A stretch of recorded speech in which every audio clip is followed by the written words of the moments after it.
आता पाहूयात C न्यूजचा special report. जिल्हा परिषद अध्यक्ष निवडीच्या आदल्या रात्री म्हणजेच मंगळवारी दिनांक 17 रोजी रात्री पोलिसांनाही भूमिका पार पाडावी लागली. राष्ट्रवादी काँग्रेसच्या अजित पवार सदस्यांचे अपहरण करण्यात आल्याची तक्रार आल्याने पोलिसांनी पहाटे 3 वाजता हॉटेलवर धाव घेतली. भाजपच्या ऑपरेशन लोटसचा धोका टाळण्यासाठी महाविकास आघाडीचे सदस्य गेले 2 ते 3 दिवस महाबळेश्वर आणि कोकणात फिरत होते. मंगळवारी ते कराडमध्ये एका हॉटेलमध्ये एकत्र आले. बुधवारी सकाळी थेट जिल्हा परिषदेत येण्याचे नियोजन होते. या दरम्यान आमदार जयंत पाटील यांनी पहाटेपर्यंत हॉटेलमध्ये सदस्यांशी संवाद साधला. ते बाहेर पडताच काही वेळातच उमरजच्या महिला पोलीस उपअधीक्षक हॉटेलमध्ये सहकाऱ्यांसोबत आल्या. राष्ट्रवादी काँग्रेसच्या अजित पवार सदस्यांच्या अपहरणाची तक्रार आल्याचे त्यांनी सांगितले. त्यामुळे सर्व 6 सदस्य त्यांच्यासमोर हजर झाले. त्यांनी आपली ओळख सांगितली. 4 सदस्यांनी स्वतः राजी खुशीने येथे आल्याचे सांगितले. पोलिसांनी त्यांचे छायाचित्रणही केले. या धांदलीत 2 सदस्य मात्र बाहेर पडले. अर्थात त्यांनी बुधवारी प्रत्यक्ष मतदानावेळी भाजप युतीच्या उमेदवारांना मतदान केले. आमदार जयंत पाटील यांनी या संदर्भात सांगितले की जयंत पाटील यांच्या या कृत्यामुळे आम्हाला नव्याने रणनीती आखावी लागली. निवडीच्या आदल्या रात्री त्यांनी भाजपसोबत जाऊन राजकारणातला नवा मार्ग आम्हाला दाखवला.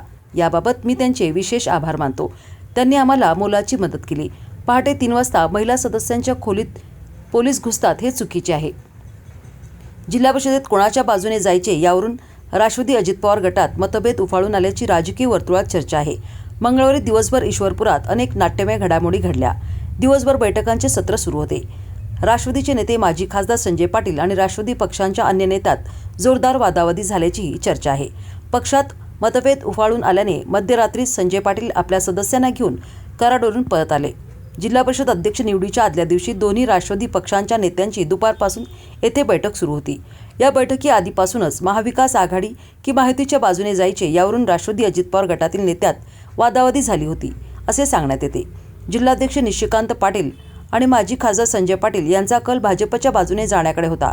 तर माजी आमदार अजितराव घोरपडे, राजेंद्र देशमुख, शिवाजीराव नाईक आणि विलासराव जगताप यांच्यात मात्र आपण भाजपच्या विरोधात निवडणूक लढलो आहोत आणि त्यांनाच पाठिंबा का द्यायचा असा मतप्रवाह होता. यामुळे पक्षात 2 गट पडले होते. मंगळवारी दुपारी राष्ट्रवादी अजित पवार पक्षाचे नेते आमदार जयंत पाटील यांच्या उपस्थितीत ईश्वरपूर येथे दोन्ही पक्षांच्या प्रमुख नेत्यांची बैठक झाली. माजी खासदार संजय पाटील यांच्यासह दोन्ही पक्षांचे प्रमुख नेते बैठकीला उपस्थित होते. या बैठकीतही अध्यक्षपदावर एकमत होत नव्हते. संजय पाटील हेही काहीसे अस्वस्थ होते. त्यांच्याच पक्षातील नेत्यांशी खटके उडत होते. रात्री 8:30 वाजेपर्यंत ही बैठक सुरू होती. संजय पाटील रागारागाने बैठकीतून निघून गेले. त्यानंतर अन्य नेते कराड येथे हॉटेलमध्ये थांबलेल्या जिल्हा परिषद सदस्यांना भेटण्यासाठी गेले. त्यानंतर रात्री 1-1:30 वाजता संजय पाटीलही कराड येथे गेले. ते आपल्या 2 सदस्यांना घेऊन परत आले. बुधवारी या 2 सदस्यांनी भाजपच्या बाजूने मतदान केले. त्यामुळे राष्ट्रवादी अजित पवार गटात फूट पडल्याचे स्पष्ट झाले. तसेच या नाट्यमय घडामोडीचे पडसाद जणू काल जिल्हा परिषद अध्यक्ष उपाध्यक्ष निवडणुकीच्या मतांवर झाल्याचे दिसले.